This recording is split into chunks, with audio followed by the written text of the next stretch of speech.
दोस्तों cryptocurrency market में अगर मैं टॉप के दो लीडिंग कॉइन्स की बात करूं बाय मार्केट कैप, यानी जिनका मार्केट कैप भी बहुत बड़ा है और ऑलमोस्ट उनकी प्राइस भी बहुत बड़ी है other among all the other coins of the cryptocurrency market, उसमें सबसे पहला नाम आता है बिटकॉइन का और उसके जस्ट नीचे नाम आता है इथेरियम का। आज की इस वीडियो में हम लोग दोनों का एनालिसिस करने वाले हैं कि अगर आप ऐसे इन्वेस्टर हो जो क्रिप्टोकरेंसी मार्केट में बहुत नए हो या फिर क्रिप्टोकरेंसी मार्केट में कॉइन्स कौन से है इसके बारे में भी आपको ज़्यादा आइडिया नहीं है, या फिर क्रिप्टोकरेंसी मार्केट में आप एक सेफ इन्वेस्टमेंट करना चाहते हो, या फिर क्रिप्टोकरेंसी मार्केट में आप एक ऐसे इन्वेस्टमेंट करना चाहते हो जिसकी आप लॉन्ग टर्म व्यू देखते हो, या फिर कुछ भी ना हो लेकिन बिटकॉइन और इथेरियम दोनों एक बहुत इंपॉर्टेंट कॉइन्स बन जाती है क्रिप्टोकरेंसी मार्केट के लिए, तो ये वीडियो बहुत ज़्यादा इंपॉर्टेंट है। इस वीडियो में हम लोग जानेंगे कि बिटकॉइन इथेरियम से अलग क्यों है और इथेरियम बिटकॉइन से अलग क्यों है, दोनों में क्या डिफरेंस है और दोनों की बहुत सारे इंपॉर्टेंट चीज़ों के बारे में हम इस वीडियो में बात करेंगे। और अगर आप इन्वेस्टमेंट करना चाहते हो तो दोनों में से कहाँ पे आपको इन्वेस्टमेंट करनी चाहिए।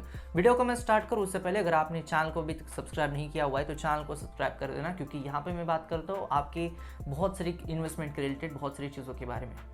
दोस्तों मैं पहला पॉइंट बताना चाहूँगा कि एवरीवन फॉलोज बिटकॉइन। इसका मतलब ये होता है कि बिटकॉइन बहुत सारे कॉइन्स को लीड करता है, क्रिप्टोकरेंसी मार्केट को टोटली लीड करता है, और इथेरियम बहुत सारे अल्ट कॉइन्स को लीड करता है, यानी अदर देन द बिटकॉइंस जितने सारे कॉइन्स है इन अल्ट कॉइन बोला जाता है, तो इन सारे अल्ट कॉइन का जो लीडर है वो इथेरियम है। लेकिन इथेरियम खुद बिटकॉइन को फॉलो करता है, तो मतलब बात ऐसी है ना कि bitcoin is the supreme leader of the cryptocurrency market. Bitcoin अगर नीचे जाएगा तो बाकी के सारे कॉइन्स नीचे जाएंगे, ऑलमोस्ट सारे कॉइन नीचे जाएंगे। जब बिटकॉइन अपने ऑल टाइम हाइज को क्रॉस करेगा तो बहुत सारे बाकी के कॉइन्स अपने ऑल टाइम हाई की तरफ भागने लगते हैं, बहुत ज़्यादा दौड़ने लगते हैं।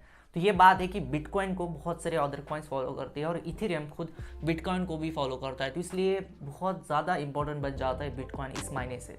दूसरा पॉइंट है दोस्तों प्राइस के बारे में। अगर मैं इथेरियम की बात करूँ ना तो इथेरियम का प्राइस ऑलमोस्ट 3 लाख के अराउंड है, 3 to 3.5 लाख के अराउंड है, और बिटकॉइन का जो प्राइस है वो अराउंड 40 लाख 50 लाख के अराउंड ट्रेड करता है, या कई बार ये ऑल टाइम हाई की तरफ भी अगर जाएगा इस वीडियो जब तक पब्लिश हो जाएगा तो मे भी ये 60-65 के दौरान आपको देखने को मिल जाएगा। तो इस मायने में भी बिटकॉइन प्राइस में बहुत ज़्यादा आगे है इथेरियम से। अगर मैं इतने बड़े प्राइस लेवल के ऊपर किसी कॉइन को बताना चाहूँ या फिर इसी इतने बड़े लेवल के ऊपर किसी कॉइन को मैं रिकमेंड करना चाहूँगा तो मैं तो आपको ये कहूँगा कि ये कॉइन कहीं नहीं जाएगा, क्योंकि इसकी प्राइस बहुत बड़ी है और ये बहुत बड़ा मार्केट कैप अभी कैप्चर कर चुका है, तो इसलिए इसका इस दुनिया से जाना लगभग इम्पॉसिबल है। तो इसलिए एक सेफ इन्वेस्टमेंट, एक सेफ चॉइस एक नए इन्वेस्टर के लिए बिटकॉइन हमेशा से रहेगी। लेकिन इथेरियम भी इसकी प्राइस कोई कम नहीं है, 3-4 लाख मतलब कोई कम प्राइस नहीं होती। तो इथेरियम भी एक बहुत लीडिंग कॉइन है और बहुत ज़्यादा एक अल्ट कॉइन का लीडर माना जाता है। दोस्तों तीसरा पॉइंट है यूजेज के बारे में, यानी अगर क्रिप्टोकरेंसी मार्केट में कोई कॉइन है तो उसका यूज क्या है ना वो भी देखना बहुत ज़्यादा इंपॉर्टेंट है। अगर मैं बिटकॉइन की बात करूँ तो एनोनिमसली आप एक पर्सन से दूसरे पर्सन तक ट्रांजेक्शन पहुंचा सकती हो, बिटकॉइन की बहुत बड़ी खासियत है। लेकिन इसके अलावा बिटकॉइन और कुछ भी नहीं कर सकता। हालांकि इन्फ्लेशन का एक ज़रूर साइड बिजनेस या फिर इन्फ्लेशन का एक अदर ऑप्शन हमारे पास हमेशा से रहेगा करेंसी के अलावा, लेकिन उसके अलावा बिटकॉइन ज़्यादा कुछ नहीं कर पाता जैसे कि अदर कॉइन्स कर पाते हैं। इथेरियम की हम बात कर रहे हैं तो इथेरियम की अगर मैं बात करूँ तो इथेरियम का यूजेस बहुत बड़ा है। इथेरियम के अंदर बहुत सारे अदर क्रिप्टोकरेंसीज अपना बिजनेस चलाती है। इथेरियम ब्लॉकचेन के ऊपर बहुत बड़े बड़े क्रिप्टोकरेंसी के बड़े लीडिंग जो कॉइन्स है, पोलकाडॉट हो गया, ऐसे कुछ कॉइन्स या फिर पॉलीगॉन मैटिक हो गया, ये कॉइन्स इथेरियम के ऊपर बेस्ड है। यानी इथेरियम बहुत ज़्यादा अपने कुछ काम करता है, यानी सिर्फ एक करेंसी के अलावा इथेरियम एक बहुत बड़ा सिस्टम है जिसके अंदर बाकी की क्रिप्टोकरेंसी मार्केट की बहुत सारी चीज़ें कर दी जाती है। डीफाई यानी डिसेंट्रलाइज फाइनेंस की बहुत सारी चीज़ें की जाती है इथेरियम ब्लॉकचेन के ऊपर। तो इसलिए बिटकॉइन अगर और इथेरियम इन दोनों के बीच में यूजेस की मैं बात करूँ तो इथेरियम यहाँ पे आगे निकल जाते हैं और क्रिप्टोकरेंसी मार्केट में आगे जाकर ये जो यूजेज है ना बहुत ज़्यादा इंपॉर्टेंट रोल फैक्टर अफेक्ट करेगा क्रिप्टोकरेंसी के प्राइजेस के लिए, क्योंकि जो क्रिप्टोकरेंसी ज़्यादा यूजेबल होगी, जो क्रिप्टोकरेंसी जितनी ज़्यादा एक्सेसिबल होगी इसको लोग यूज़ करेंगे और इसकी प्राइस हमेशा से ऊपर जाती रहेगी। दोस्तों अगला पॉइंट है एनालिस्ट के बारे में। कौन से भी एसेट क्लास में एनालिस्ट अपनी क्या ओपिनियन रखते हैं ये भी उतना ही ज़्यादा इंपॉर्टेंट होता है, क्योंकि इससे हम आइडिया आ जाता है कि लोग इसके बारे में क्या सोच रहे हैं और जितने सारे एसएमईज होते हैं सब्जेक्ट मैटर एक्सपर्ट वो इसके बारे में क्या सोच रहे हैं। बिटकॉइन के अगर मैं फ्यूचर प्रोडक्शन या फिर मैं एनालिस्ट की राय पूछूं तो एनालिस्ट इसको 400,000 से लेकर $500,000 का प्रेडिक्शन बोल रहे हैं आने वाले कुछ सालों के अंदर।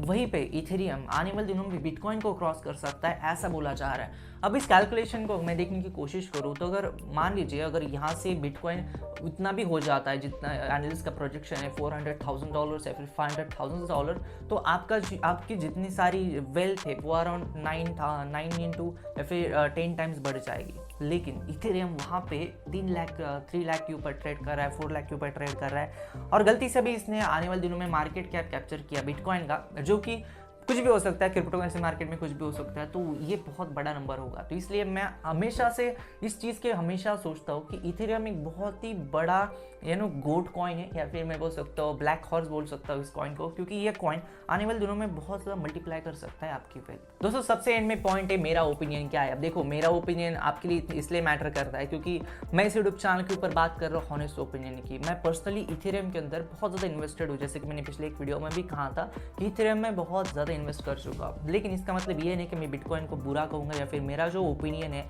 ये कोई अफेक्ट हो जाएगा इथेरियम और बिटकॉइन के बीच में। लेकिन मैं ऐसा मानता हूँ कि बिटकॉइन अब जिस स्टेज के ऊपर है वहाँ से इसको मल्टीप्लाई होना, वहाँ से इसको वहाँ उस लेवल तक पहुँचना मतलब बहुत बड़ी लेवल होगी वो। और जहाँ से अगर इस लेवल पे अगर आप बाय भी करते हैं बिटकॉइन को, तो उसके अलावा भी आपकी जो वेल्थ है वो जितनी नहीं बढ़ेगी जितनी इथेरियम के अंदर आने वाले कुछ सालों के अंदर बढ़ सकती है, क्योंकि इथेरियम की प्राइस बहुत कम है। अल्टीमेटली हमें प्राइस भी मैटर करती है, क्योंकि प्राइस आगे जाएगी और प्राइस मल्टीप्लाई हो जाएगी। इसके लिए प्राइस किस लेवल के ऊपर ट्रेड कर रही है वो भी उतना ही ज़्यादा इंपॉर्टेंट है। 50 लाख को 4 करोड़ होना या फिर 3 लाख को 30 लाख होना, ये बहुत इंपॉर्टेंट है। इसलिए मैं आपको कहता हूँ कि इथेरियम मेरा पर्सनल फर्स्ट चॉइस होगा, bitcoin will be my second choice. ये था आज का वीडियो को कमेंट करो, उससे पहले चैनल को सब्सक्राइब कर देना, इस वीडियो को लाइक कर देना, इस वीडियो को आपके दोस्तों के साथ जरूर शेयर कर देना। धन्यवाद दोस्तों ये वीडियो देखने के लिए, धन्यवाद।